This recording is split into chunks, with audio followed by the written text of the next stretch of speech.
হরে কৃষ্ণা, রাধে রাধে। আগামী বুধবার 31 জুলাই সারা বিশ্বে একই দিনে পালিত হতে চলেছে শ্রাবণ মাসের কৃষ্ণপক্ষিয়া শ্রী শ্রী কামিকা একাদশী ব্রত। আর এই দিন নিজের ক্ষতি না চাইলে ভুল করেও খাবেন না এই বিশেষ একটি জিনিস, নইলে পরিবারে নেমে আসবে চরম বিপর্যয়, দারিদ্রতা, রোগ জ্বালা যন্ত্রণায় ভুগতে হবে আজীবন। একাদশী তিথিতে পঞ্চ রবিশস্য বর্জনীয় বা খেতে নেই, এ বিষয়টি আমরা কম বেশি সকলেই জানি। কিন্তু আজকের পর্বে আমরা আপনাদের এমন একটি জিনিসের কথা জানাবো যা অন্যান্য একাদশীগুলিতে কিন্তু আমরা কম বেশি গ্রহণ করে থাকি। সে বিশেষ জিনিসটি যেহেতু কামিকা একাদশী চতুর্মাসের একাদশী, শ্রাবণ মাসে কৃষ্ণপক্ষের একাদশী, সেই কারণে শাস্ত্রীয় বিধান অনুযায়ী এই বিশেষ জিনিসটি এই একাদশীতে ভুল করেও খেতে নেই। এক বছরে 24টি একাদশী তিথি, অধিবর্ষ হলে সেটি 26টি হয়। হিন্দু ধর্মে একাদশী তিথিকে বিশেষ গুরুত্বের সাথে পালন করা হয়। একাদশী তিথিতে জগৎপালক ভগবান নারায়ণের পূজা করা হয়। এই কারণে একাদশীকে হরি দিবসও কিন্তু বলা হয়। একাদশীতে উপবাস না রাখতে পারলেও গৃহের কল্যাণে এদিন কয়েকটি নিয়ম মেনে চলা সকলেরই অত্যন্ত জরুরি। কারণ একাদশীতে উপবাস ও নিয়ম পালন করলে সংসারে সার্বিক কল্যাণ ও উন্নতি হয়, মন শুদ্ধ হয়, ইন্দ্রিয়ের উপর নিয়ন্ত্রণ বাড়ে এবং রোগ প্রতিরোধ ক্ষমতাও কিন্তু বৃদ্ধি পায়। শ্রাবণ মাসে কৃষ্ণপক্ষের একাদশী তিথিটি এই কামিকা একাদশী নামে পরিচিত। এই একাদশীর প্রভাবে একজন ব্যক্তি বিষ্ণু ও ভগবান শিবের আশীর্বাদ লাভ করেন।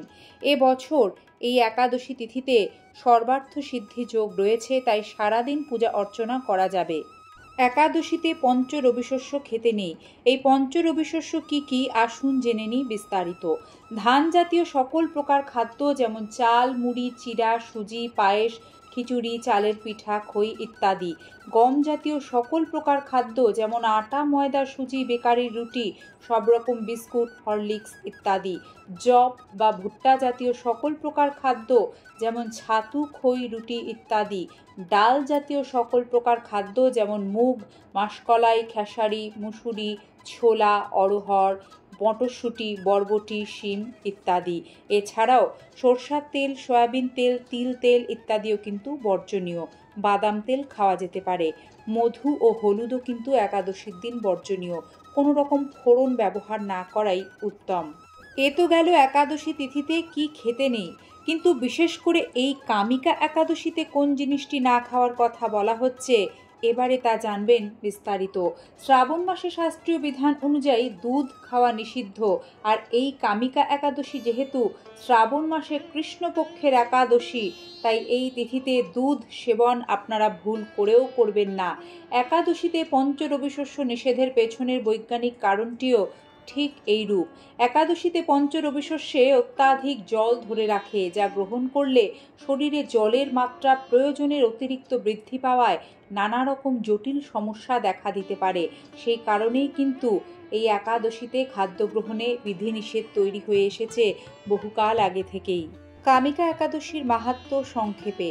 যুধিষ্ঠিরকে এই একাদশীর মাহাত্ম্য সম্পর্কে জানিয়েছিলেন স্বয়ং ভগবান শ্রীকৃষ্ণ। তিনি বলেন, যে ব্যক্তি কামিকা একাদশীতে ভগবান শ্রী হরিবিষ্ণুর পুজো ও ব্রত পালন করে তার সমস্ত দুঃখ ও পাপ দূর হয় এবং জীবনের শেষে মোক্ষ লাভ করে সেই ব্যক্তি। আবার কামিকা একাদশী ব্রত কথা শ্রবণ মাত্র একজন ব্যক্তি বাজপেয় যজ্ঞের সমান ফল লাভ করতে পারে। কামিকা একাদশীতে বিষ্ণু পুজো করলে কাশী ও পুষ্করে স্নান করার সমান ফল পাওয়া যায়। আবার এই ব্রতর প্রভাবে ব্যক্তি কুযোনি থেকেও মুক্তি পায়। এই তিথিতে ভগবান বিষ্ণুর পুজোর সময় নারায়ণকে তুলসী পাতা নিবেদন করলে পিতৃদোষ থেকে মুক্তি লাভ করা যায়। এর পাশাপাশি এই একাদশীতে তুলসী মহারানীর বিশেষ পূজা, জলদানের বিশেষ গুরুত্ব রয়েছে।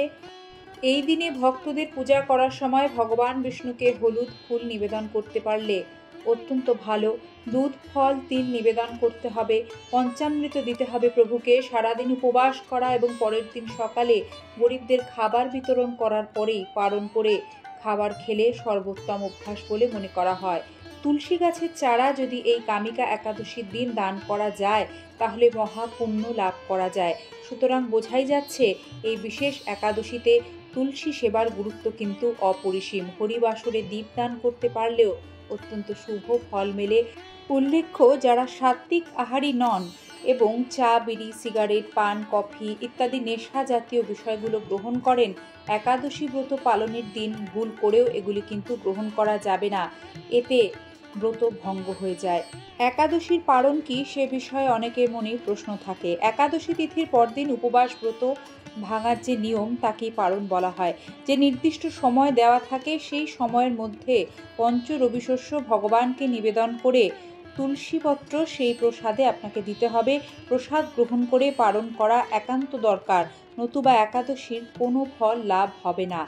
একাদশী ব্রত পালনের প্রকৃত উদ্দেশ্য কেবল উপবাস করা নয়, নিরন্তর শ্রী ভগবানের নাম স্মরণ, মনন ও শ্রবণ কীর্তনের মাধ্যমে একাদশীর দিনটি অতিবাহিত করা, পরিবারের সার্বিক কল্যাণে উন্নতি করার জন্য। একাদশী পালনে পরনিন্দা, পরচর্চা, মিথ্যা ভাষণ, ক্রোধ, দুরাচারী সম্পূর্ণরূপে নিষিদ্ধ।